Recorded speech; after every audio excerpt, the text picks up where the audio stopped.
হওয়া প্রত্যেকটা ব্যক্তির সাথে এটা সম্পৃক্ত। এখন যদি আমার মৃত্যু হয়, আমার আখিরাত শুরু, যার মৃত্যু হবে তার আখিরাত শুরু।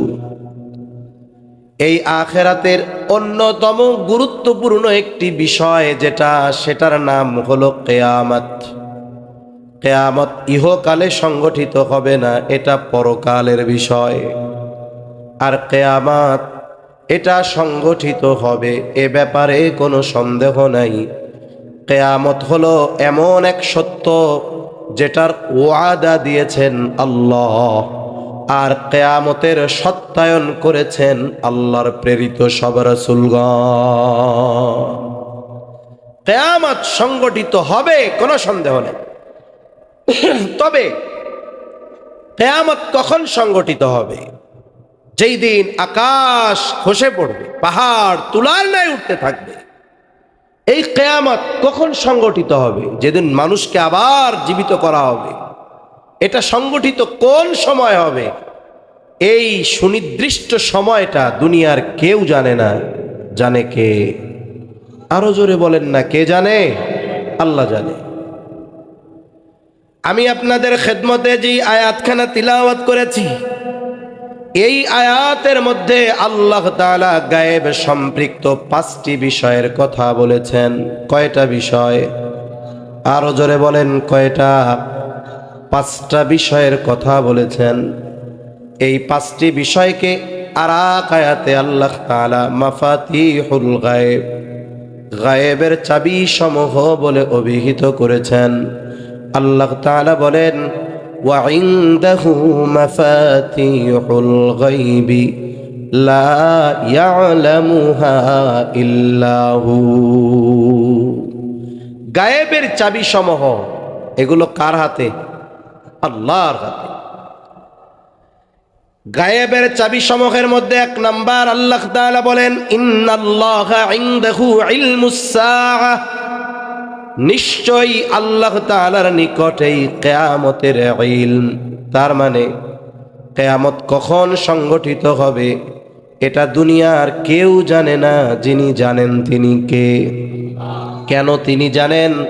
তিনি হলেন আলিমুল গায়েব, এই জন্য তিনি জানেন। আর অন্য কেউ কেন জানে না?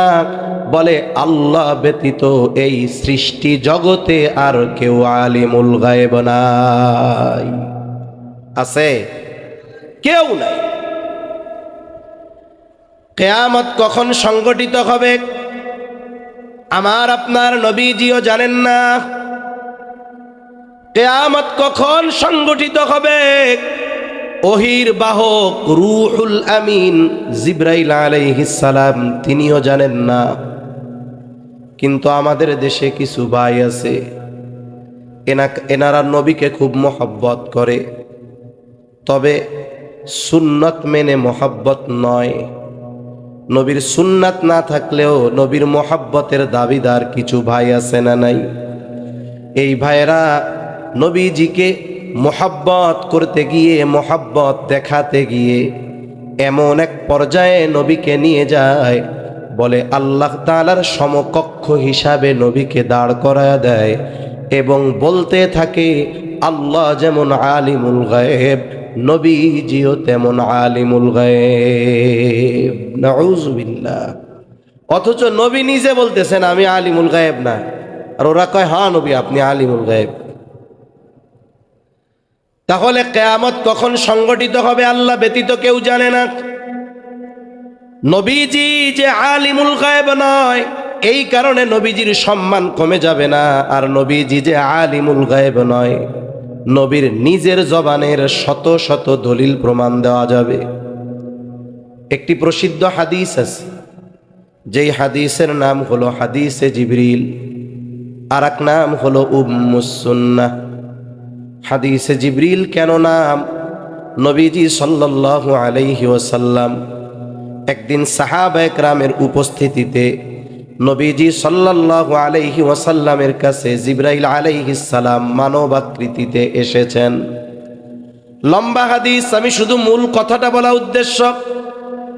সাহাবায়ে কেরামের উপস্থিতিতে নবীজির কাছে জিবরাইল আলাইহিস সালাম আসছেন, আসলেন, কাছে বসলেন, হাঁটুর সাথে হাঁটু লাগায়া বসলেন। নবীজিকে কিছু প্রশ্ন করেছেন, নবীজি জবাব দিয়েছেন, আবার তিনি সত্যায়ন করেছেন। যখন দুইজনের মধ্যে কথোপকথন চলতেছে, উপস্থিত সাহাবা একরাম কেউ জানে না এই ব্যক্তি জিবরাইল আলাইহিস সালাম। নবীজিকে যেই প্রশ্নগুলো করেছে জিবরাইল আলাইহিস সালাম, উদ্দেশ্য হলো সাহাবা একরামকে দ্বীনের মৌলিক বিষয়গুলো শিক্ষা দেওয়া। নবীজিকে প্রথম প্রশ্ন করা হলো, জিবরাইল আমিন বলতেছে আলাইহিস সালাম, আখবিরনি আনিল ইসলাম, আমাকে আপনি ইসলামের ব্যাপারে বলেন, ইসলাম কি? বলেন তো ইসলামের ভিত্তি কয়টা? জোরে কোন।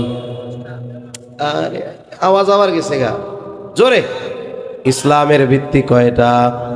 আরে আপনারা জানেন তো, আমি তো জানি আপনারা সবাই জানেন। এখন জানার পরে আবার জিজ্ঞেস করেন কে? জিজ্ঞেস করার দরকার আছে? আমি তো চিন্তা করতেছি আপনাদের ভোল্টেজ এক গতির আছে কিনা, এই জন্য। ভিত্তি কয়টা জোরে বলেন। নবীজি জবাব দিলেন ওই 5টা। এরপরে প্রশ্ন করা হলো, আখবিরনি আনিল ঈমান, আমাকে ঈমানের ব্যাপারে খবর দেন, ঈমান কি জিনিস? আপনাদের যদি স্মরণ থাকে, যদি জবান ঠিক থাকে, আওয়াজ করে জবাব দেন, ঈমানের ভিত্তি কয়টা? আরো জোরে কয়টা? আপনারা একটু মেহরবানি করে একটু আগায় আসেন, আস্তে আস্তে একটু আগায় আসেন। যার সামনে ফাঁকা আছে সে আসেন, যার সামনে নাই সে বসেন। যার সামনে ফাঁকা আছে আসেন, যার সামনে ফাঁকা নাই সে জায়গায় বসেন, আরাম কইরাই বসেন, তবে একটু মিশা মিশা ফাঁকা বন্ধ করে বসেন। তাহলে বলেন ঈমানের ভিত্তি কয়টা? 6টা। নবীজি এই 6টার জবাব দিলেন একটু আগে, যেটা আপনাদের বলছি। এরপরে নবীজিকে প্রশ্ন করা হলো, আখবিরনি আনিল ইহসান, আমাকে খবর দেন, বলেন ইহসান কি? নবীজি জবাব দিলেন, আন তা'বুদাল্লাহা কাআন্নাকা তারাহু ফাইন লাম তাকুন তারাহু ফাইন্নাহু ইয়ারাকা। ইহসান হলো আন তা'বুদাল্লাহা ফাইন্নাকা তারাহু, তুমি এমন ভাবে আল্লাহর ইবাদত করবা কেমন যেন তুমি আল্লাহকে দেখতেছ। ফাইন লাম তাকুন তারাহু, যদি তুমি তাকে না দেখো, ফাইন্নাহু ইয়ারাকা, হ্যাঁ আমি যদি আল্লাহকে নাই দেখি, বলেন তো আল্লাহ আমাকে দেখেন কি দেখেন না? এই বিশ্বাস দৃঢ়ভাবে অন্তরে রেখে যদি কেউ ইবাদত করে, তার ইবাদত সুন্দর হবে, আল্লাহর জন্য হবে। আশা করা যায় ওই ইবাদত যিনি কবুল করবেন তিনি কে?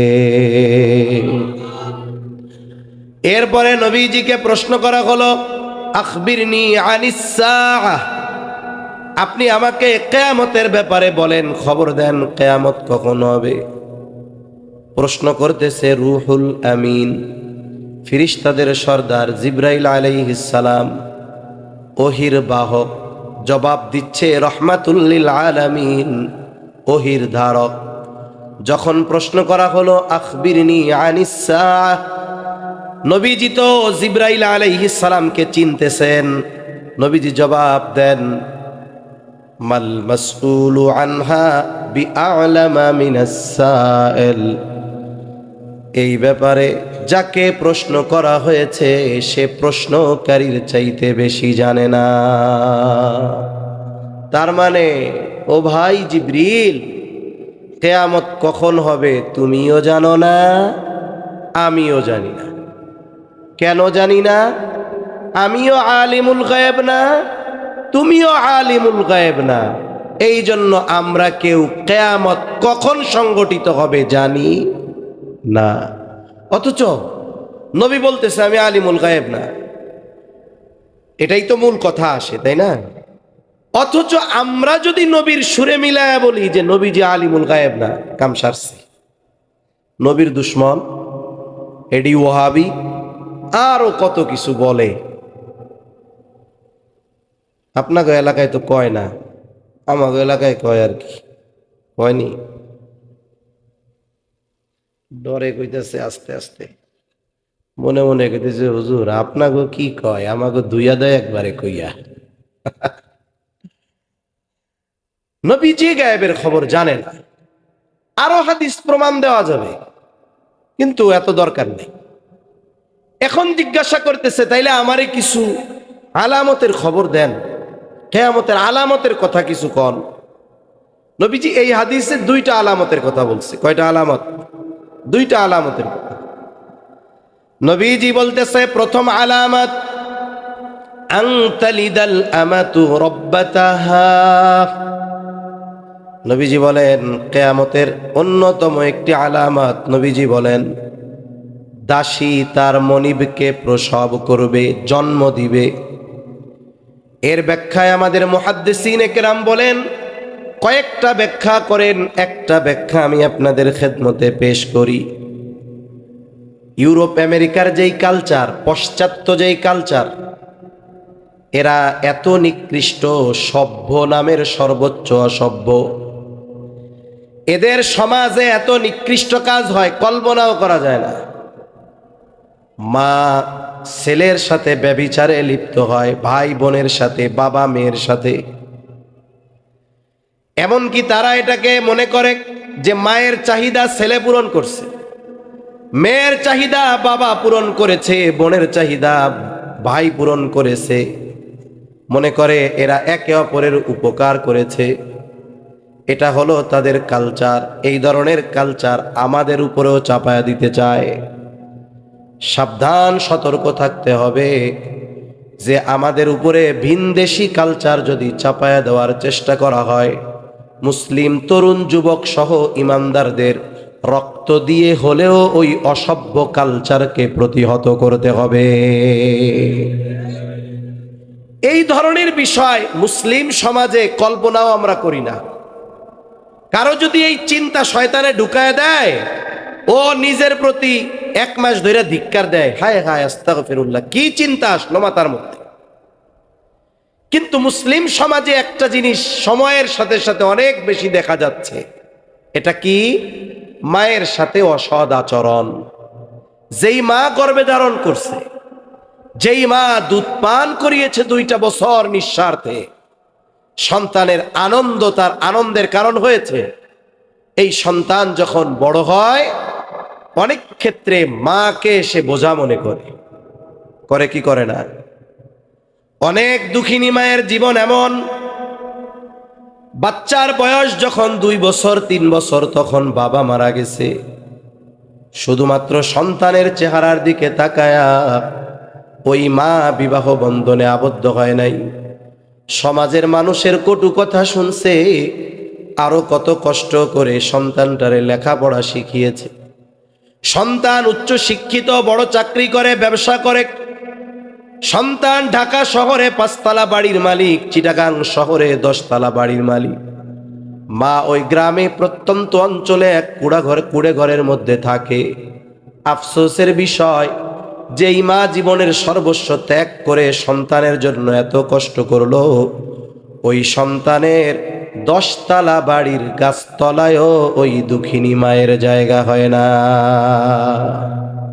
গ্রামে আছে, মানুষের কাছে চেয়ে চিনতে খাওয়া লাগে, অথচ ওই সন্তানের জন্য সব ত্যাগ করছে। আবার এমনও ঘটনা আমার জানা আছে, বৃদ্ধ মা সন্তানের বাসায় থাকে, যেই বেলা কাপড় চোপড় ধুয়ে দেয়, থালা বাসন ধুয়ে দেয়, ঘর মুছে দেয়, ওই বেলায় খাবার জুটে। যেই বেলায় অসুস্থ মা কাজ করতে পারে না, ওই বেলায় তার কপালে খাবার জুটে না। আবার কত ঘটনা তো এমন শুনছি, সন্তান একাধিক, ওই মা যখন ঘরে পড়ে গেছে, ওই সন্তানগুলো পরামর্শ করে মাকে বস্তাবন্দি করে দূরে এক অপরিচিত এলাকায় নিয়ে ফালায় দিয়ে আসছে।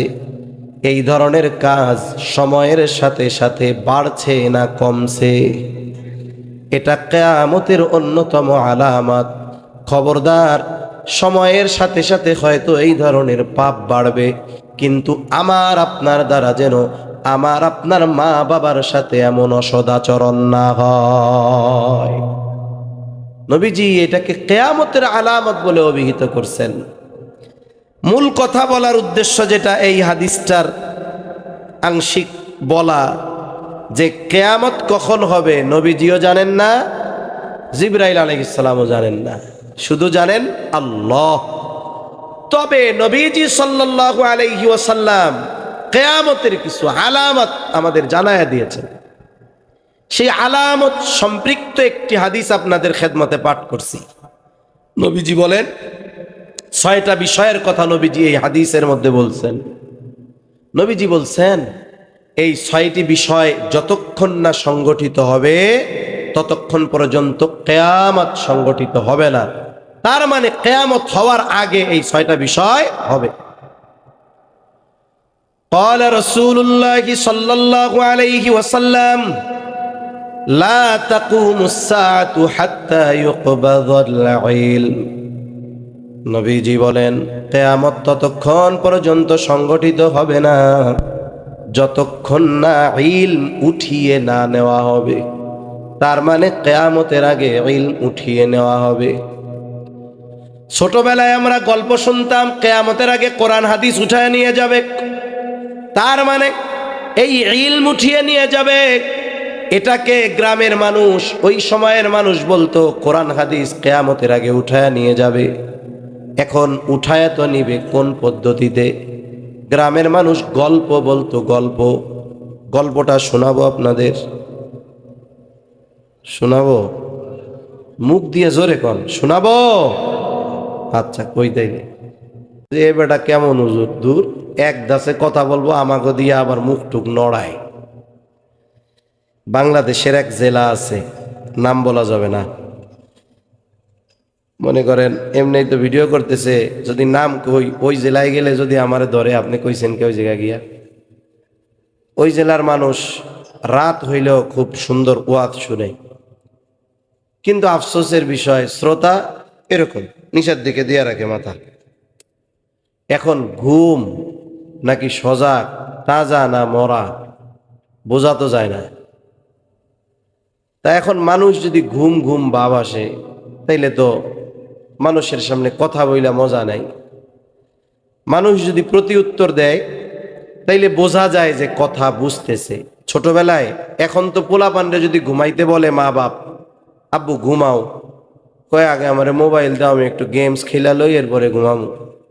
এখনের পোলাপানের হয়েছে এই অভ্যাস। আর আমাদের সময় ঘুমানোর ওষুধ ছিল দাদা দাদি, মা বাবা, চাচা, এনাদের গল্প। ঘুমে একটা গল্প কর। এখন দাদি নানি বা দাদা গল্প কইতো, মনে করেন বানোয়াট অনেক গল্প আছে না, কইতো ছোটবেলায়। এখন শুইছে খুব খেয়াল দিয়া, ছোটবেলায় আমরা শুনতাম এইগুলা। কইতো এক দেশে এক রাজা ছিল।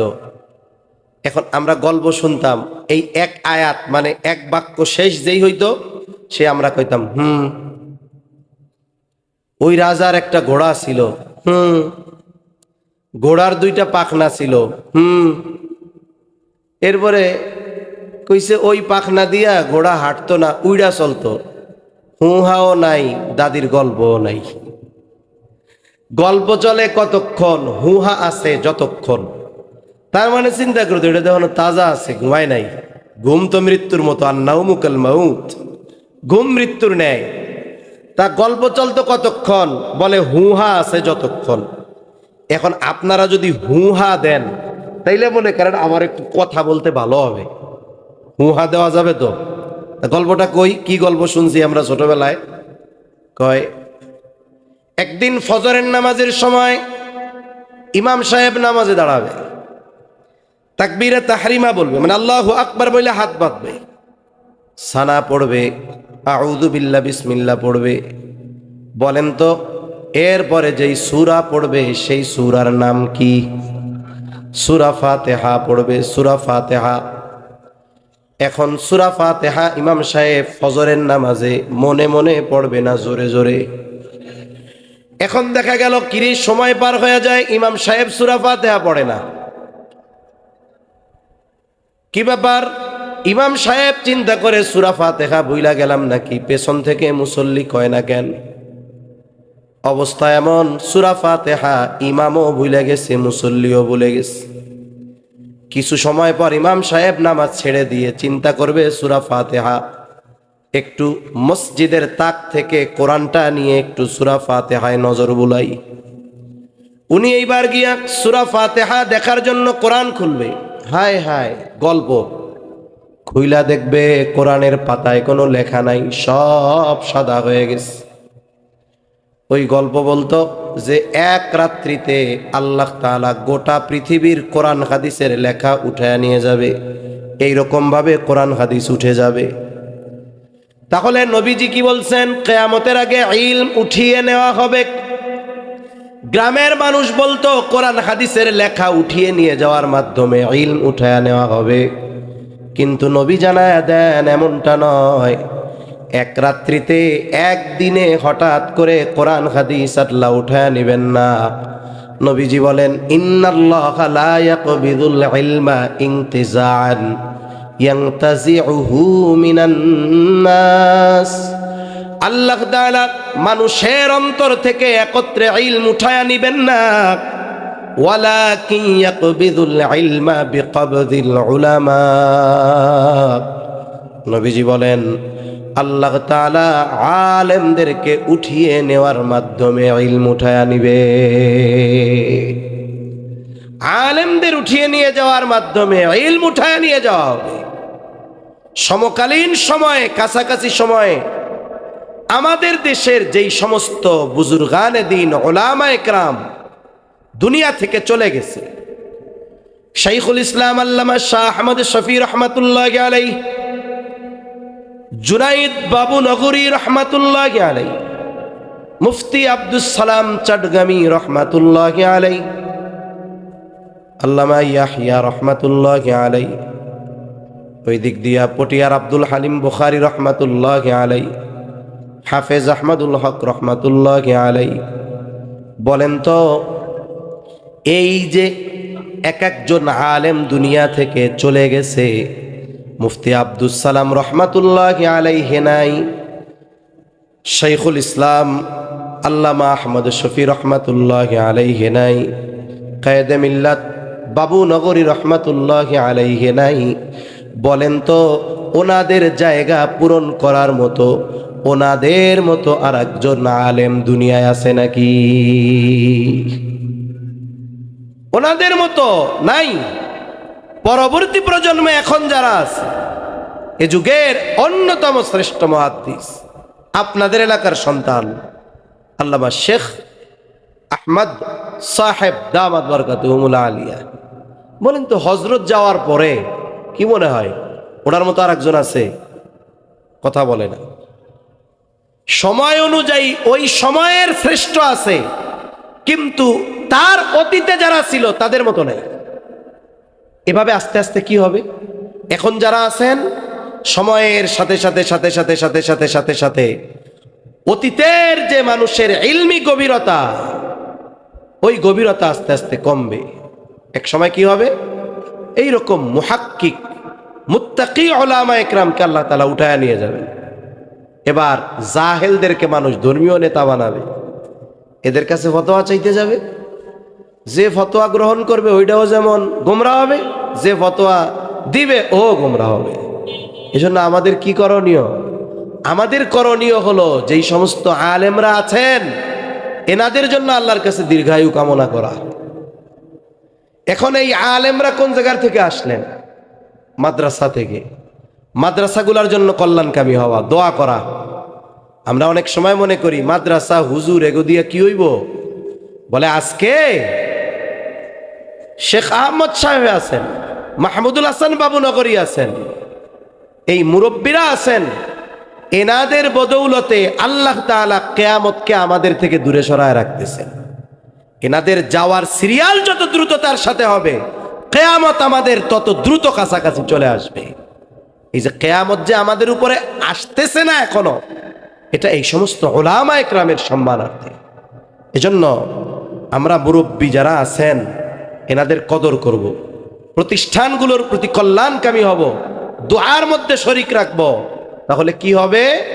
এখান থেকে আশা করা যায় ওই রকম মুহাক্কিক আলেম বের হবে, মুত্তাকি আলেম বের হবে, যাদের কারণে আল্লাহ তাআলা কিয়ামতরে দূরে সরায় রাখবে। তাহলে এক নাম্বার, নবীজি সাল্লাল্লাহু আলাইহি ওয়াসাল্লাম বলেন, কিয়ামত ততক্ষণ পর্যন্ত সংগঠিত হবে না যতক্ষণ না ইলম উঠিয়ে না নেওয়া হবে। আর ইলম উঠিয়ে নেওয়ার পদ্ধতি কোরআন হাদিস এক রাত্রে উঠে যাবে না, বরং আলেমদেরকে উঠিয়ে নেওয়ার মাধ্যমে ইলম উঠায় নেওয়া হবে। দুই নাম্বার, নবীজি সাল্লাল্লাহু আলাইহি ওয়াসাল্লাম বলেন, ওয়া তাকসুরাজ জালাজিলু, কিয়ামতের আগে জালজালা ভূমিকম্প বেড়ে যাবে। ভূমিকম্প এটা সব সময় পৃথিবীতে হয়, কিন্তু আমরা টের পাই না। ভূমিকম্প কেন হয়? ভূতাত্ত্বিকরা বলেন ভূমিকম্প হওয়ার কারণ হলো আমরা পৃথিবীর উপরিভাগে বসবাস করি। মনে করেন পৃথিবীটা একটা ফুটবলের উপর অংশে আমরা আছি। এখন আমরা যে বসবাস করি, পৃথিবীর পুরো উপরিভাগ একত্রে নয়, এটা খণ্ড খণ্ড, আলাদা আলাদা। বিজ্ঞানের ভাষায় এক একটা খণ্ডকে এক একটা প্লেট বলে, সহজার্থে বোঝানোর জন্য বলতেছি। মনে করেন এই একটা অংশ পৃথিবীর উপরিভাগের, এই আর একটা অংশ, এই অংশটা আফ্রিকা মহাদেশ অথবা ইউরোপ মহাদেশ, এই অংশটা এশিয়া মহাদেশ, বোঝানোর সহজার্থে বলতেছি আর কি। এখন এর উপরে আছে ইউরোপ বা আফ্রিকার মানুষেরা, এর উপরে আছে এশিয়ার মানুষেরা। এখন এই প্লেটগুলো আলাদা আলাদা, এগুলো নড়াচড়া করে, এক জায়গায় স্থির না। এগুলো যে চলে, এই চলার গতি কত? যেমন প্রাইভেট কার ঘন্টায় চলে 70-80 কিলো গতিতে। বাংলাদেশের ছোট বিমানগুলো ঘন্টায় চলে 450-500 কিলোমিটার গতিতে। বড় বড় বোয়িং বিমানগুলো, এগুলোই ঘন্টায় গতি প্রায় 1000 কিলোমিটার গতিতে চলে। এই যে পৃথিবীর উপরিভাগের যেই প্লেটগুলো, এগুলো নড়াচড়া করে, এগুলার গতি কত? বলে গতি বেশি না, এগুলো এক বছরে চলে মাত্র 10 থেকে 16 সেন্টিমিটার। এক বছরে কয় কিলো যায়? কিলো, কথা কি বুঝতেছেন? 10 থেকে 16 সেন্টিমিটার নড়াচড়া করে, সারা বছর এইগুলা নড়ে। এই যে নড়াচড়ার গতি কত? 10 থেকে 16 সেন্টিমিটার। এজন্য পৃথিবীতে সব সময় ভূমিকম্প হয়, মৃদু ভূমিকম্প, কিন্তু এগুলা মানুষ টের পায় না, এগুলোর গতি কম থাকার কারণে। তবে কিছু কিছু সময় এই গতিটা বেড়ে যায়। মনে করেন যদি নড়াচড়ার গতি হয় 16 সেন্টিমিটার প্রতি বছরে, 16 সেন্টিমিটার গতিতে নড়াচড়া করলে ভূমিকম্পর মাত্রা হয় মনে করেন 3.5 রিখটার স্কেল। এখন যদি এই গতিটা দ্বিগুণ হয়, বছরের গতি যদি 16 থেকে 32 সেন্টিমিটার হয়, 16তে যদি 3.5 মাত্রার ভূমিকম্প হয়, 32-এ ভূমিকম্পর মাত্রা হবে কত?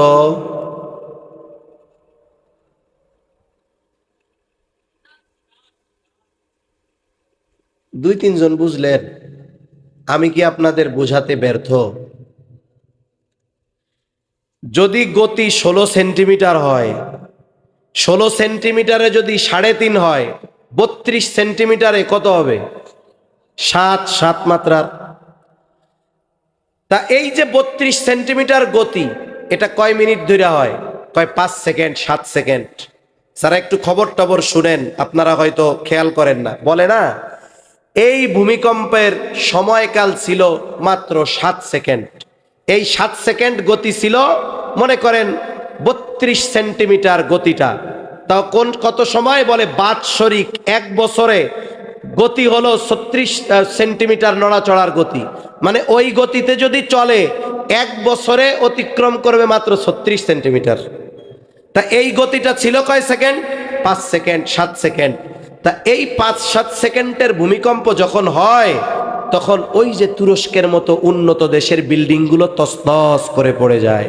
কয়েকদিন আগে আফগানিস্তানে ভূমিকম্প হয়েছে, হাজার হাজার মানুষ মারা গেছে। এর কয়েকদিন আগে মায়ানমার আর থাইল্যান্ড সীমান্তে ভূমিকম্প হয়েছে, উঁচু উঁচু বিল্ডিংগুলো কেমন যেন বাতাসে এরকম নড়তেছে। এই সম্প্রতি সময়ে, এই কয়েক বছরের মধ্যে বেশ বড় বড় কয়েকটা ভূমিকম্প হয়েছে। কিয়ামতের আগে এই ধরনের ভূমিকম্প আরো বাড়বে। দুনিয়ার মানুষ, যারা দুনিয়ামুখী মানুষ, এরা ভূমিকম্প বেশি হওয়ার কারণ দুনিয়ার নজর দিয়ে দেখে, এজন্য বলে টেকটনিক প্লেটের নড়াচড়ার কারণে ভূমিকম্প হয়। কিন্তু যারা ইমানদার, জাগতিক এই বিপর্যয়কে শুধু দুনিয়ার নজর দিয়ে দেখে না, বরং তারা জানে এই যে বিপর্যয়, এটা হওয়ার কারণ কোরআন হাদিসে আছে। আল্লাহ তাআলা কোরআনুল কারীমের মধ্যে জানায় দেন, যাহারাল ফাসাদু ফিল বাররি ওয়াল বাহরি বিমা কাসাবাত আইদিন নাস। আল্লাহ তাআলা বলেন, জলে স্থলে যত রকমের বিপর্যয় হয়, জলে বা পানিতে কি হয়? বলে সিডর হয়, আয়লা হয়, লায়লা হয়, সুনামি হয়, জলোচ্ছ্বাস হয়। স্থলে কি হয়? পাহাড় ধস, ভূমিধস, ভূমিকম্প, অতিবৃষ্টি, অনাবৃষ্টি, অতি খরা। এই যে জল স্থলের যেই বিপর্যয়, এগুলো আল্লাহ তাআলা বলেন সব হলো মানুষের হাতের কামাই। আমাদের হাতের কামাই, আমাদের পাপের কারণে এইগুলা হয়। কোন কোন পাপের কারণে হয়? নবীজি সাল্লাল্লাহু আলাইহি ওয়াসাল্লাম জানায় দেন, মানুষ যখন যাকাতকে ট্যাক্স মনে করবে, মানুষ যখন গান বাদ্য, অশ্লীলতা, জেনা, ব্যভিচার এগুলো যখন বেড়ে যাবে, ভূমিধস, ভূমিকম্প বেড়ে যাবে, জুলুম বেড়ে যাবে, ভূমিকম্প বেড়ে যাবে, মা বাবার অবাধ্যতা বাড়বে, ভূমিকম্প বেড়ে যাবে, ভূমিধস বেড়ে যাবে। বলে এই ধরনের পাপাচারের কারণে ভূমিকম্প বেড়ে যায়। কিয়ামতের আগে এই ধরনের পাপাচার বাড়বে, আর বড় বড় ভূমিধস আর ভূমিকম্প হবে। নবীজি বলেন, এই ধরনের ভূমিকম্প, ভূমিধস যতক্ষণ না হবে ততক্ষণ পর্যন্ত কিয়ামত হবে না। এগুলো হবে পাপের কারণে। তবে সাবধান, এই পাপগুলো যেন আমাদের দ্বারা না হয়। তাহলে নবীজি দ্বিতীয় কারণ বলেন, ওয়াতাকসুরাজ জালাজিলু, কিয়ামতের আগে জালজালা বাড়বে। 3 নাম্বার কারণ নবীজি সাল্লাল্লাহু আলাইহি ওয়াসাল্লাম বলেন, ওয়াতাকারাবাজ জামান, সময় নিকটবর্তী হয়ে যাবে। এক জুমা থেকে আরেক জুমা তাড়াতাড়ি চলে আসবে। আর এক হাদিসে নবীজি সাল্লাল্লাহু আলাইহি ওয়াসাল্লাম বলেন, আখিরুজ জামানে, শেষ জামানায় এক যুগকে মনে হবে 1 বছরের মতো, বছরকে মনে হবে মাসের মতো, মাসকে মনে হবে সপ্তাহের মতো, সপ্তাহকে মনে হবে দিনের মতো, দিনকে মনে হবে ঘন্টার মতো, ঘন্টাকে মিনিটের মতো, মিনিটকে মনে হবে আগুনের স্ফুলিঙ্গ সেকেন্ডের মতো। বলেন তো, এই জামানায় কেমন যেন মনে হয় আজকে জুমা পড়লাম, মনে হয় 3-4 দিন আগে আবার জুমা পড়ছিলাম, ঠিক না? সময় নিকটবর্তী হয়ে যাবে। মুহাদ্দিসিনে কেরাম বলেন, এর দ্বারা উদ্দেশ্য হলো, মূল কথা, সময় থেকে বরকত উঠে যাবে।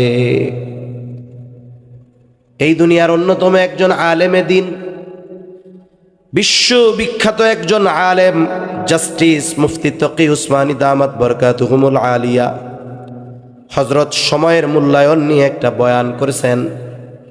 এই বয়ানের মধ্যে হযরত বলছেন, সময় হলো এমন এক জিনিস, ব্যক্তি সময়ের ব্যবহারের মাধ্যমে সময়ের মধ্যে বরকত আনতে পারে, সময়কে প্রলম্বিত করতে পারে, আবার সময়ের ব্যবহারের কারণে সময়কে সংকুচিত করে ফেলতে পারে।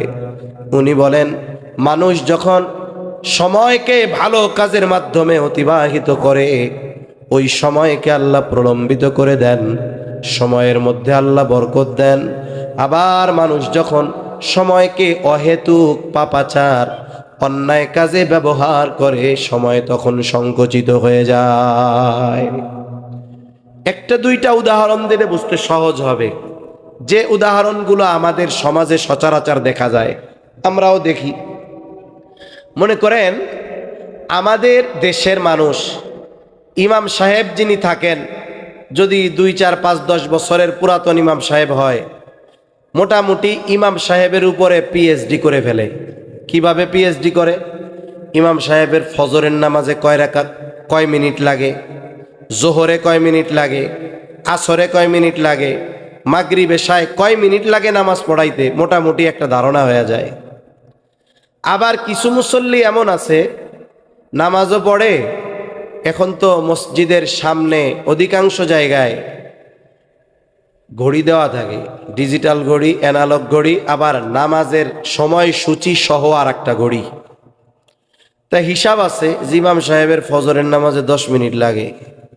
ইমাম সাহেব যখন নামাজে দাঁড়াইলো 5:20 ফজরের নামাজ, হিসাব হইল 5 মিনিট পরে উনি প্রথম রুকুতে যাবে, অথবা 4 মিনিট পরে রুকুতে যাবে। 20-এ নামাজ শুরু করছে, 24-এ রুকুতে যাবে।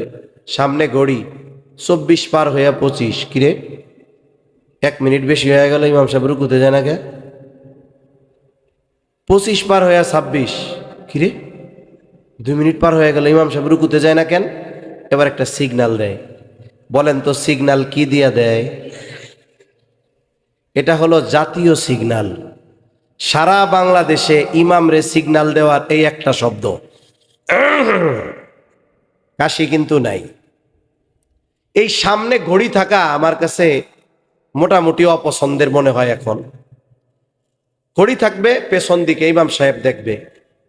মানুষের অবস্থা হলো এরকম, জুমার দিন যেমন আমাদের দেশে অধিকাংশ জায়গায় আমরা সানি খুতবা, দ্বিতীয় খুতবা, যেটা একই খুতবা পড়ি, খুতবাতুল আহকামের আশরাফ আলী থানবী রহমাতুল্লাহি আলাইহির সংকলিত যেই খুতবা, সানি খুতবা আমরা পড়ি। আমাদের দেশের মুসল্লি প্রথম খুতবা দ্বিতীয় খুতবার কিছু বুঝুক আর না বুঝুক, মাশাআল্লাহ ফাযকুরুনি আযকুরুকুম বোঝে। যেই ইমাম সাহেব বলে ফাযকুরুনি আযকুরুকুম, ওনাকে ওয়াশকুরুলি ওয়ালা তাকফুরুন বলতে দেয় না। মাশাআল্লাহ সব মুসল্লি দাঁড়া হওয়া সারা। তা আমি মাঝে মধ্যে চিন্তা করি যে মুসল্লি তো প্রায় দিনই মানা করি, খুতবা শেষ করে বলি যে এটা করা যাবে না, যখন নামবো তখন দাঁড়াবেন, এরপরেও দাঁড়ায় যায়। মাঝে মধ্যে ভাবি, কিন্তু করা হয় নাই এখনো, যে একদিন ফাযকুরুনি আযকুরুকুম ওয়াশকুরুলি ওয়ালা তাকফুরুন বলার পরে আরো 3 মিনিট আমি খুতবা পড়বো, তাইলে যে কয়টা দাঁড়াইবো সোজা হয়ে যাবে একদিনে। এটা আমি একবার খাটাবো, এই কাজটা করব আমি, যে এই আয়াত পড়েই যে শেষ করতে হবে এটা তার ওয়াজিব না। এখন এই যে অভ্যাসটা, বসে থাকেন, ইমাম সাহেব যখন নামবে দাঁড়াতে বলবে তখন দাঁড়ান। এই কারণে কি হয়, মসজিদের সামনে 5:20-এ নামাজ, এখন ইমাম সাহেবের 5:18-তে জরুরতে চাপ দিতে পারে কি পারে না? উনি কি ভিন্ন গ্রহের কোনো মানুষ নাকি? হ্যাঁ, প্রস্রাব পায়খানা আসতে পারে না? ইমাম সাহেব গেছে প্রস্রাব পায়খানা করতে, জরুরত সেরে আসতে 5 মিনিট 7 মিনিট 8 মিনিট লাগতেই পারে। কিন্তু দেখবেন এতক্ষণ বসে আছে, ইমাম সাহেবের এই 2 3 4 5 মিনিটের লেট এটা আর সহ্য হয় না, সবাই দাঁড়ায় যায়, এই কই গেল কই গেল, অস্থির হয়ে যাচ্ছে ইমাম সাহেবের জন্য। না থাকলে তো এই অবস্থা, ইমাম সাহেব আছে উপস্থিত, সজাগও আছে, ঘুমায়ও যায় নাই, মইরাও যায় নাই, সামনে ঘড়িও আছে। ইমাম সাহেব কয়েক সেকেন্ড না হলে একটু অপেক্ষা করতেছে, যে কারণে কোনো কারণে হয়তো বসে আছে। দেখবেন এই কয়েক সেকেন্ডও মুসল্লিদের সহ্য হয় না, দাঁড়ায় যায়। এজন্য ইমামের আগে এভাবে নামাজে দাঁড়ানো এটা মূলত আদবের খেলাফ। এই বিষয়গুলো আমরা খেয়াল রাখবো। মক্কা মদিনায় যারা গেছেন দেখছেন, ওইখানে কিন্তু ফজরের জামাত কয়টায় শুরু হবে এটা লেখা নাই, ওয়াক্ত কখন আসছে এটা লেখা। ওয়াক্ত আসছে, তাদের মাযহাবের সময় অনুযায়ী তারা আজান দিয়ে দিচ্ছে। এজন্য মাঝে মধ্যে দেখবেন ফজরের আজান হয়েছে 5 মিনিট পরে ইমাম সাহেব নামাজ শুরু করছে, মাঝে মধ্যে 15 মিনিট পার হয়ে গেছে, ইমাম সাহেবের খবর নাই। হয় কি হয় না? হয়। আমাদের দেশের পরিস্থিতিটা হলো এর ব্যতিক্রম। এখন নামাজে দাঁড়াইছে ইমাম সাহেব 26, কিরে রুকুতে যায় না কেন? উনি যেই কাশি দিছে, পেছন থেকে ইমামের ইক্তেদা বাদ দিয়া মুসল্লি ওনার ইক্তেদা শুরু করছে, জামাতের সাথে এবার পেছনে শুরু হয়ে গেছে। ইমাম সাহেব চিন্তা করছিল যে মাঝে মধ্যে সূরা দাহার দিয়ে 2 রাকাত পড়াই, আজকে সূরা দাহার দিয়ে 1 রাকাত পড়াবো, এই জন্য কেরাতটা একটু লম্বা হচ্ছে। ইমাম সাহেব মুসল্লিদের অবস্থা, যেই অবস্থা, উনি চিন্তা করলেন এই রকম সময় আমারে পাইয়া বসে তা ঠিক নাই। আল্লাহু আকবার। নামাজটা কমপ্লিট হতে অন্যদিন 10 মিনিট, আজকে নাইলে 3 পৃষ্ঠা বেশি পড়া হইতো, একটু ধীরে ধীরে পড়বে, 5 বা 6 মিনিট বেশি লাগতো। এই 6 মিনিট যে বেশি লাগছে নামাজের মধ্যে, এতে কি গুনাহ হয়ে গেছে? এই সময়টা হলো ঈমানের পরে সবচাইতে গুরুত্বপূর্ণ ইবাদত নামাজের মধ্যে অতিবাহিত হয়েছে। তার মানে আমার আপনার জীবনের সবচাইতে গুরুত্বপূর্ণ কিছু সময় ওই সময় অতিবাহিত হলো। দেখেন, একটা ভালো কাজের মধ্যে ছিলাম না আমরা নামাজে, এইখানে কিন্তু ইমাম সাহেবের 5 মিনিট দেরি সহ্য হয় নাই, কিন্তু ওই চাচা যিনি একটু আগে কাশির আমল করছে, ফজরের নামাজ কোনো মতে পইড়া বাইরে হইয়া চার দোকানে বসছে। ওই যে বসছে 5:45 আর বাড়ি ফিরছে 11:45। এরকম লোক সমাজে কম বেশি আছে না নাই? এইখানে 6 মিনিট সহ্য হয় নাই, মনে হচ্ছে জান ছুটে গেল, ওই জায়গায় 6 ঘন্টা বৈশা থাকলো, কোনো কষ্ট হয় নাই। কেন? বলে ওই সময়টা দ্রুত চলে গেছে তার কাছে, বরকত শূন্য। আর নামাজের মধ্যে ছিল, এই সময়টা ছিল সবচাইতে বরকতময় সময়। দেখবেন অনেক জায়গায় আছে তারাবির নামাজ, গ্রাম অঞ্চলে বেশি, হিসাব করে কোন মসজিদে কয় মিনিট লাগছে। একজন এসে কয়, হুজুর কি হাবের সাহেব রাখছেন? ওই মসজিদের হাবের সাহেব তো বিমানের গতিতে ছুটে, আপনাকে তারাবি পড়াইতে লাগে আধা ঘন্টা, ওগো লাগে 29 মিনিট। কালকে থেকে যদি আপনাকে 28 মিনিটে না হয়, তাহলে কিন্তু আমরা নামাজ পড়ুন না। 2টা মিনিট বেশি লাগে, এটুকু সহ্য হয় না নামাজের মধ্যে। অথচ তারাবি শেষ করে বৈশা আড্ডা মারতেছে 3 ঘন্টা, একটুও কষ্ট লাগে না। আছে না নাই? আছে। এজন্য বরকতহীন সময়গুলো, অনর্থক কাজের এই সময়গুলো বরকত শূন্য, দ্রুত চলে যায়।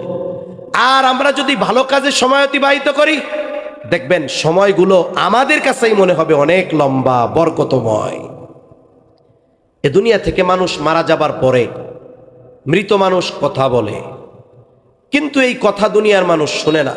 নবীজি বলেন, যদি মৃত মানুষের কথা দুনিয়ার মানুষ শুনতে পারত, ভয়ে দাফন কাফন বাদ দিয়ে দিত। যেই মানুষেরা এই দুনিয়ার সময়গুলো অহেতুক, অনর্থক আর গোনার কাজে অতিবাহিত করেছে, এই মানুষগুলো মারা যাওয়ার পরে আল্লাহর কাছে একটা ফরিয়াদ করে। সে ফরিয়াদ করে, কিন্তু আমরা শুনি না। কিন্তু শোনে কে? একটু জোরে বলেন না, কে শুনে? আল্লাহ শুনে। কি বলে সে রবের কাছে বলে খুব আবেগের সাথে, বিনয়ের সাথে, ফায়াকুল রব্বি লাউলা আখরতানি ইলা আজালিন করিব ফাআসাদ্দাক ওয়া আকুম মিনাস সালিহিন।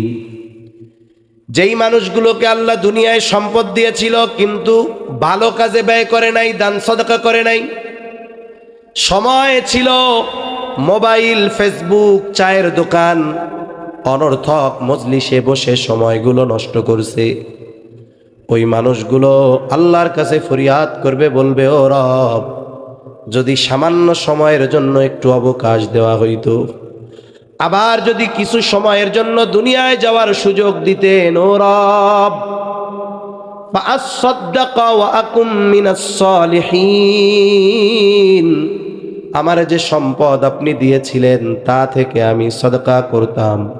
শুধু তাই না, এত বেশি সৎ কর্ম করতাম, নেক কাজ করতাম। ওয়া আকুম মিনাস সালিহিন, আমি সৎ কর্মশীলদের অন্তর্ভুক্ত হয়ে যাইতাম। সামান্য সময়ের জন্য দুনিয়ায় যাওয়ার একটু সুযোগ দেন। বলেন তো ওই ব্যক্তি যত আবেগ, যত দরদ নিয়ে এই ফরিয়াদ আল্লাহর কাছে করুক না কেন, একটা সেকেন্ডের জন্য পুনরায় দুনিয়ায় আসার সুযোগ দিবে নাকি? অথচ যেই সময়ের জন্য এত কামনা, এত ফরিয়াদ, সেই সময় এখন আমাদের হাতে আছে। এজন্য সময়গুলো হেলায় খেলায় কাটাবো না, ভালো কাজে কাটাবো, অনর্থক কাজে ব্যয় করব না।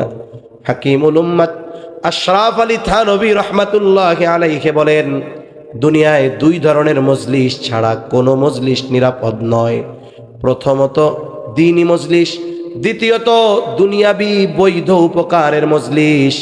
এই 2 ধরনের মজলিস ছাড়া যত মজলিস, সব মজলিসগুলো অহেতুক অনর্থক আর গুনাহ কামানোর মজলিস।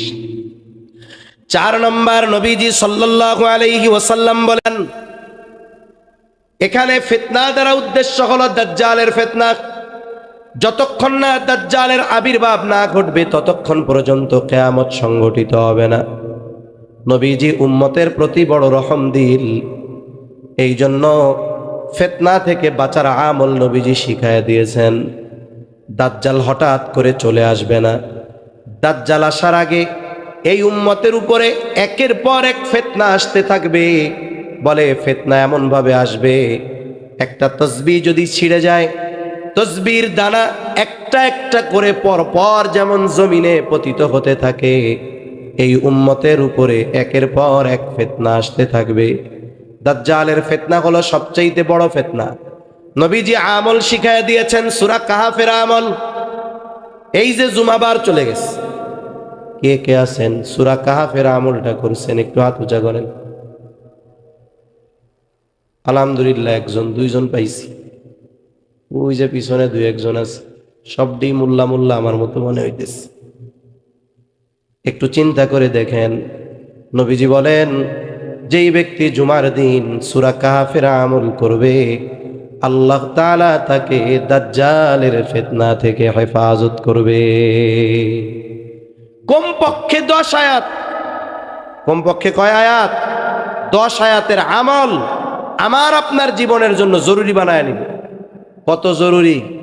বলে শ্বাস প্রশ্বাস বেঁচে থাকার জন্য যেমন জরুরি, আমরা সূরা কাহাফের কমপক্ষে যারা না পারি প্রথম 10 আয়াতকে ওই রকম জরুরি আমাদের জন্য বানায় নিব। কোন ইনশাআল্লাহ? আরো জোরে কোন ইনশাআল্লাহ? হাটহাজারি এইখানে কি হুজুরের অভাব আছে? আপনি পড়তে পারেন না, ঘর থেকে বাইরে হইলেই দেখবেন একজন তলিবুল এলেম ডাক দিবেন, এই বাপ তুমি কি হাফেজ? জি চাচা। এই সূরা কাহাফটা শোনাও আমারে, আমি তো পড়তে পারি না, একটু শোনাও। কমপক্ষে 10 আয়াত পড়ে শোনাইবা। 1 পৃষ্ঠার থেকেও 1 আয়াত কম, স্বাভাবিক পৃষ্ঠার চাইতে 3 আয়াত কম, 3 লাইন কম, মোট হলো 12 লাইন। ওর পড়তে লাগবে 1 মিনিট। আপনি শুনবেন, আপনি তো পড়তে পারেন না, ওর 100 টাকা হাদিয়া দিয়ে দিবেন, বলবেন যে প্রতি শুক্রবারে এসে আমারে শোনাইবা। এখন কি হইল? আপনি প্রতি জুমায় শুনতে শুনতে আশা করা যায় এক সময় আপনি 10 আয়াতের হাফেজ হয়ে যাবেন। এর ফজিলত কথা আমাদের বুজুর্গানে দিন বলেন যে দাজ্জাল তো আসবে, এর আগে কত ফিতনা আসবে, সত্য মিথ্যা যাচাই বাছাই করা এটা মানুষের জন্য কঠিন হয়ে যাবে। এজন্য আমাদের বুজুর্গানে দিন বলেন, কেউ যদি এই আমল ধারাবাহিকভাবে করে, সূরা কাহাফের আমল, আশা করা যায় যে আমলটা দাজ্জালের মতো মহা ফিতনা থেকে উম্মতকে হেফাজত করবে। এই আমল যদি কেউ ধারাবাহিকভাবে করে, আশা করা যায় দাজ্জাল আগমনের আগে যত ফিতনা আসবে সব ফিতনা থেকে আশা করা যায় আল্লাহ ওই আমলকারীকে হেফাজত করবে। তাহলে আমল করবো তো ইনশাআল্লাহ। আল্লাহ তৌফিক দান করেন। 5 নম্বর, নবীজি সাল্লাল্লাহু আলাইহি ওয়াসাল্লাম বলেন, ওয়া তাকসুরাল হারজ, কিয়ামতের আগে হত্যাকাণ্ড বেড়ে যাবে। সাহাবায়ে কেরাম জিজ্ঞাসা করলেন, ইয়া রাসূলুল্লাহ, আমরা তো প্রতি বছর যুদ্ধের ময়দানে হাজার হাজার মুশরিকদের হত্যা করি, এটা কি হারজ? নবীজি হারজের পরিচয় দিয়ে বলেন, ওয়া হুয়াল কাতলুল কাতল, এটা হলো পারস্পরিক হত্যাকাণ্ড। মুসলমানদের সাথে কাফের মুশরিকদের হত্যাকাণ্ড নয়, বরং এটা হলো পারস্পরিক হত্যাকাণ্ড যা মুসলমানদের নিজেদের মধ্যে সংগঠিত হবে। এক প্রতিবেশী অপর প্রতিবেশীকে হত্যা করবে, চাচা ভাতিজাকে হত্যা করবে, ভাই ভাইকে হত্যা করবে, বন্ধু বন্ধুকে হত্যা করবে। এই দুনিয়ায় প্রতিদিন কাফেররা যত মুসলমান হত্যা করে তার চাইতে মুসলমানদের মাধ্যমে 10 গুণ বেশি মুসলমান হত্যা হয়। মনে করেন এই পৃথিবীতে যদি দৈনিক কাফেররা 100 মুসলমান হত্যা করে, কথার কথা, কাফেররা হত্যা করে কত? জোরে জোরে কত? কত? 100। কাফেররা যদি হত্যা করে 100, কয় মুসলমানরা হত্যা করে আর এক মুসলমান, এর সংখ্যা কমপক্ষে 1000। তাহলে বলেন মুসলমানদের হত্যা কাফেররা বেশি করে না মুসলমানরা বেশি করে? আমরা বেশি করি। সুদানে প্রতিদিন মরতেছে, বিভিন্ন জায়গায় মরতেছে, আমাদের দেশে মরতেছে। ব্যক্তিগত কারণ, পারিবারিক কারণ, রাজনৈতিক কারণ, আধিপত্য বিস্তার কেন্দ্র করে কারণ, সরকারি জমি দখল করণীয় কারণ, চরের জমি দখল করণীয়, গেঞ্জাম, মারামারি, একের পর এক দ্বন্দ্ব, খুন আছে। এই ধরনের হত্যাকাণ্ড সময়ের সাথে সাথে আরো বাড়বে। সাবধান, বাড়বে ঠিক, কিন্তু আমাদের দ্বারা হত্যাকাণ্ড বহুদূর। যেন আমার জবান দ্বারা এক মুসলমান যেন কষ্ট না পায়। নবীজি সাল্লাল্লাহু আলাইহি ওয়াসাল্লাম বলেন, সিবাবুল মুমিনি ফুসুকুন ওয়া কিতালুহু কুফ। মুমিনকে গালি দেওয়া ফাসিকি, হত্যা করা কুফরি। আবার একজন খাঁটি মুসলমান, সে শুধু মুসলমানই নিছে আর গরুর গোশত খাইলেই সে মুসলমান হয় না। খাঁটি মুসলমানের পরিচয় নবীজি এক হাদিসের মধ্যে বলেন, আল মুসলিমু মান সালিমাল মুসলিমুনা মিন লিসানিহি ওয়া ইয়াদিহি। নবীজি বলেন, প্রকৃত মুসলমান হলো সে যার জবান এবং হাতের অনিষ্ট থেকে অপর মুসলমান নিরাপদ থাকে। আমি অনেক ইবাদত করি, কিন্তু আমার জবান থেকে মুসলমান নিরাপদ নয়। আমি বকা দেই, তারপরে গীবত করি, তারপরে তারে অপবাদ দেই। জাগতিক কারণে আমি আর এক মুসলমান ভাইকে জবান দিয়েও কষ্ট দিব না, কিন্তু দ্বীনের কারণে আমার বাপকেও ছাড়বো না। ঠিক কিনা কন? দ্বীনের কারণে কারো ছাড় নাই, কিন্তু জাগতিক কারণে আমি আর এক মুমিন ভাইকে জবান দিয়েও কষ্ট দিব না। শুনেন, ইবাদতের মাধ্যমে আল্লাহর কাছে উত্তম হওয়া যায় না, অথচ মুসলিম ভাইয়ের সাথে, প্রতিবেশীর সাথে ভালো আচরণের মাধ্যমে উত্তম মানুষ হওয়া যায়। কষ্ট হইতেছে? কথা শেষের দিকে, অল্প সময়ের মধ্যে শেষ করে দিব। রাসূল সাল্লাল্লাহু আলাইহি ওয়াসাল্লামের কাছে দুইজন মহিলার ব্যাপারে খবর আসছে। একজনের ব্যাপারে বলা হলো, ইয়া রাসূলুল্লাহি সাল্লাল্লাহু আলাইহি ওয়াসাল্লাম, এক মহিলা, সে কোনো ধরনের আমল ছাড়ে না। তাহাজ্জুদ, আওয়াবিন, ইশরাক, চাষ সব নামাজ আছে, সকাল সন্ধ্যার কোনো আমল ছাড়ে না, জিকির আজগার ছাড়ে না, আইয়াম বীজের রোজা ছাড়ে না, সোম বৃহস্পতিবারের রোজা ছাড়ে না। কোনো আমলের তার অভাব নাই, এমন কোনো আমল নাই সে করে না। সমস্যা একটা, সে তার প্রতিবেশীর সাথে খারাপ আচরণ করে। আরেকজনের ব্যাপারে বলা হলো, ইয়া রাসূলুল্লাহ সাল্লাল্লাহু আলাইহি ওয়াসাল্লাম, এই মহিলা যেই আমল না করলে নয় এর চাইতে বেশি করে না। তার মানে যেটা ফরজ, ওয়াজিব, সুন্নাতে মুআক্কাদা, এর বেশি সে কিছুই করে না। কিন্তু সে তার প্রতিবেশীর সাথে খারাপ আচরণ করে না, ভালো ব্যবহার করে। দুই মহিলার মধ্যে কে উত্তম? নবীজি জবাব দিলেন, যেই মহিলা তার প্রতিবেশীর সাথে ভালো আচরণ করে সে উত্তম। এখন আমি তাহাজ্জুদ পড়ি, কিন্তু আরেকজনের গালি দেই। আমি মনে করি দা আমি তাহাজ্জুদ গুজার, ওরে বাবা আমি কত বড় আবেদ, কিন্তু আমি তো গালি দিচ্ছি। আমি কি আসলে খাঁটি মুসলমান হইতে পারছি? আমি কি উত্তম মানুষ হইতে পারছি? এজন্য সাবধান। আমল যতটুকু জরুরি এতটুকু করেন, তাও মানুষের সাথে খারাপ আচরণ করেন। মুসলমানদের গালি দিয়েন না, অপবাদ দিয়েন না, গীবত করেন না। যদি এটা আমরা ঠিক করতে পারি, আমল অল্প হলেও আল্লাহর কাছে দামি হওয়া যাবে। তাহাজ্জুদ পড়ে যদি কষ্ট দেয় আর এক মুমিনকে, ওই তাহাজ্জুদ আমাকে উত্তম মানুষে পরিণত করতে পারবে না। তাহলে নবীজি 5 নম্বরে বলেন, হারজ বেড়ে যাবে, পারস্পরিক হত্যাকাণ্ড বাড়বে। আর এক বর্ণনায় নবীজি বলেন, কিয়ামত ততক্ষণ সংগঠিত হবে না যতক্ষণ না এক প্রতিবেশী অপর প্রতিবেশীকে হত্যা না করবে। অথচ এই ধরনের হত্যাকাণ্ডের ঘটনা সময়ের সাথে সাথে বাড়তেছে। আমরা এগুলো থেকে তো বাঁচবো, যদি বাঁচতে চাই তাহলে ওই হাদিসের উপরে আমল করতে হবে যে আমি আমার জবান দিয়ে অপর একজন মুসলমানকে কষ্ট দিব না। 6 নাম্বার, নবীজি সাল্লাল্লাহু আলাইহি ওয়াসাল্লাম বলেন, হাত্তা ইয়াকসুরা ফীকুমুল মালু ফায়াফির। নবীজি বলেন কিয়ামতের আগে মানুষের সম্পদ উপচে পড়বে। মুহাদ্দিসিনে কেরাম বলেন এটা হবে ঈসা আলাইহিস সালামের সময়, যখন দাজ্জালকে হত্যা করা হবে। এরপরে আল্লাহ তাআলা ইসলামকে পৃথিবীর আনাচে কানাচে সব জায়গায় পৌঁছায়া দিবে। সারা পৃথিবীতে একজনও মুশরিক থাকবে না, একজনও কাফের থাকবে না, একেবারে পৃথিবীতে মুনাফিক থাকবে না, যে উপরে ঈমান আছে ভেতরে নেফাক এমন কেউ থাকবে না। একেবারে অন্তরের দিক দিয়ে সকলেই পাক্কা মুমিন থাকবে। আর এই ঈমানের কারণে আল্লাহ তাআলা আসমান জমিনের বরকতের দরজা খুলে দিবে। আল্লাহ তাআলা এক আয়াতের মধ্যে বলেন ওয়ালাউ আন্না আহলাল কুরা আমানু ওয়াত্তাকাউ লাফাতাহনা আলাইহিম বারাকাতিম মিনাস সামাই ওয়াল আরদ। আল্লাহ তাআলা বলেন যদি ওই জনপদের অধিবাসীরা ঈমান আনে আর মুত্তাকি হয়ে যায়, আল্লাহ বলেন লাফাতাহনা আলাইহিম বারাকাতিম মিনাস সামাই ওয়াল আরদ। আল্লাহ বলেন অবশ্যই আমি তাদের উপরে আসমান জমিনের বরকতের দরজা সমূহ খুলে দিব।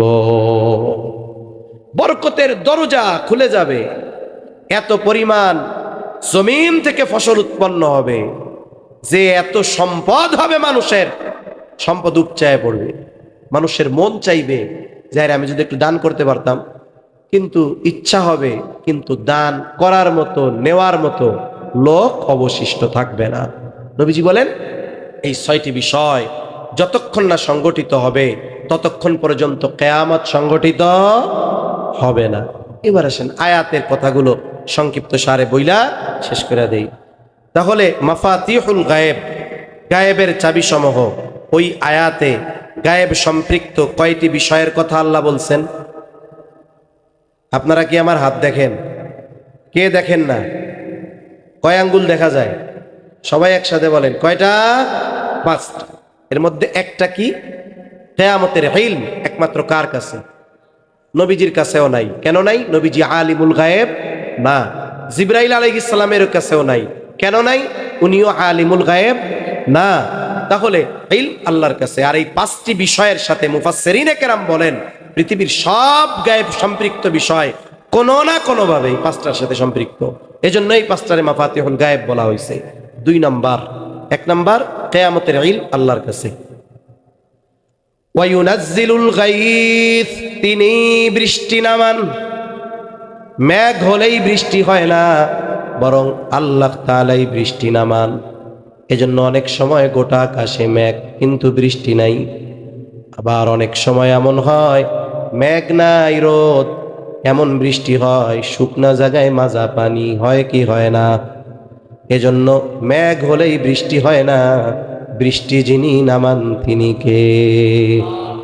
এরপরে আল্লাহ তাআলা বলেন ওয়ায়ালামু মা ফিল আরহাম, মাতৃ রেহেমে মায়ের গর্ভে ছেলে না মেয়ে কেউ জানে না, যিনি জানেন তিনি কে? এখন একজন কইতে পারে হুজুরে কি কইল? আমার নাতি হওয়ার 2 মাস আগে আমি জানছিলাম এটা ছেলে হবে, তাইলে মায়ের গর্ভে কি আছে জানছি। আরে বাবা, আপনি জানছেন কখন? যখন আল্লাহ একটা আকৃতি দিয়েছে তখন। আপনার নাতি তো আর একসাথে ছেলে হইয়া বাপের থেকে মার পেটের মধ্যে যায় নাই, ওইভাবে গেছে। গেছে কেমনি? মাতা পিতার মিশ্রিত পানি, পানি তাও কতটুক? বিজ্ঞান বলে 1 ফোঁটা স্পার্ম, 1 ফোঁটা বীর্যের মধ্যে কোটি কোটি শুক্রাণু আছে। তার মানে আল্লাহ তাআলা যদি চান একটা ফোঁটা থেকে কোটি কোটি জীবন আল্লাহ দিতে পারে। সুবহানাল্লাহ, কোটি কোটি জীবন আল্লাহ দিতে পারে। এজন্য যারা কিছু অন্যায় করে, কিছু অন্যায় করে না, তরুণ যুবক বয়সে অন্যায় করে কিছু, এই হাত কিয়ামতের দিন কথা বলবে। ওই দিন হত্যাকাণ্ডের আসামি হিসাবে তাদেরকে উপস্থিত হওয়া লাগবে। সাবধান। এজন্য তরুণ যুবক ভাই যারা আছেন এই ধরনের পাপাচারে জড়াবেন না। প্রয়োজনে বাপ মার ঠ্যাং হাত পাও ধইরা বিয়া করে ফেলবেন, তাও অন্যায় কাদের সাথে জড়াবেন। এই হিসাব আল্লাহর কাছে দেওয়া লাগবে।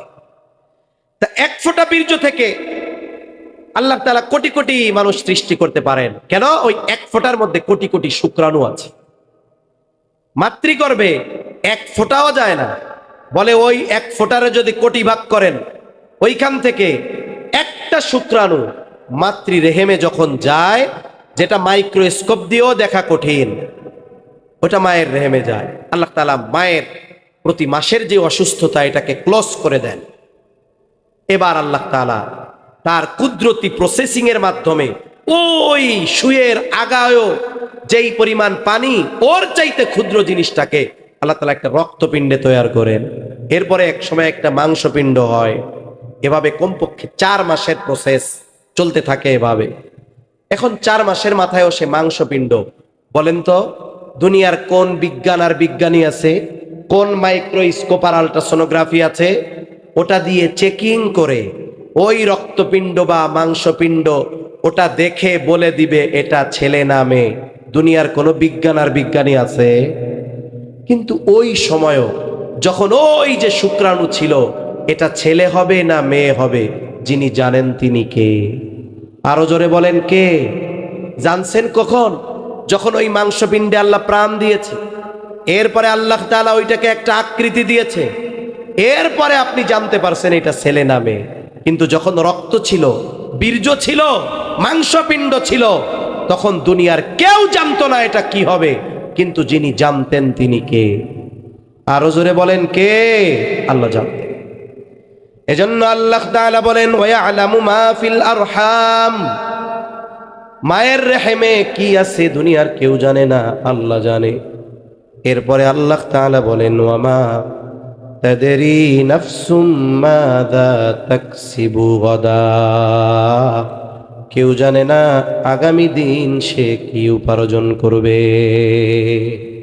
মানুষের অবস্থা সাধারণত দুইটা হয়, একটা হলো টাকা পয়সা, সম্মান, ক্ষমতা, প্রভাব, প্রতিপত্তি সব আছে। আর একটা হলো ভালো মানুষ কিন্তু অভাব আছে। এখন যার আছে সে কি করবে? সে করবে শকর। যার আছে সে করবে কি? কথা কয় না, শকর করবে। কার শকর করবে? সে শাকের হবে, কিন্তু আফসোস সে করে ফখর। শকর বাদ দিয়ে কি করে? মানে অহংকার করে, অহংকার করে। এখন যার নাই সে করবে সবর। এখন সে কি হয়? সে হয়ে যায় হতাশ। সে কয়, আল্লাহ গো, আমি তোমার হুকুম আহকাম মানি, ও আল্লাহ তুমি আমারই দেখছো নাকি অভাব টভাব দেওয়ার ক্ষেত্রে, আর কাউরে দেখো না? এরকম বলে না অনেকে? তাহলে মানুষ হয়তো হতাশ হয়, নইলে সে অহংকারী হয়। অবস্থা যেটাই হোক, ওই অবস্থায় রাখেন কে? যদি কষ্টে থাকি সবর করব, আল্লাহর কাছে চাইব। যদি ভালো থাকি ফখর করব না, শকর করব, আল্লাহর কৃতজ্ঞতা প্রকাশ করব। কারণ কেউ বলতে পারে না আজকে যিনি প্রধানমন্ত্রী কালকে তিনি দেশে থাকতে পারবেন কিনা। ঠিক কিনা বলেন? আজকে যার কিছুই নাই সে আগামীকাল হয়তো শাসকের চেয়ারে বসে যাইতে পারে। একটা কবিতা কয় না, নদীর এপাড় ভাঙে ওপাড় গড়ে, এই তো নদীর খেলা, সকাল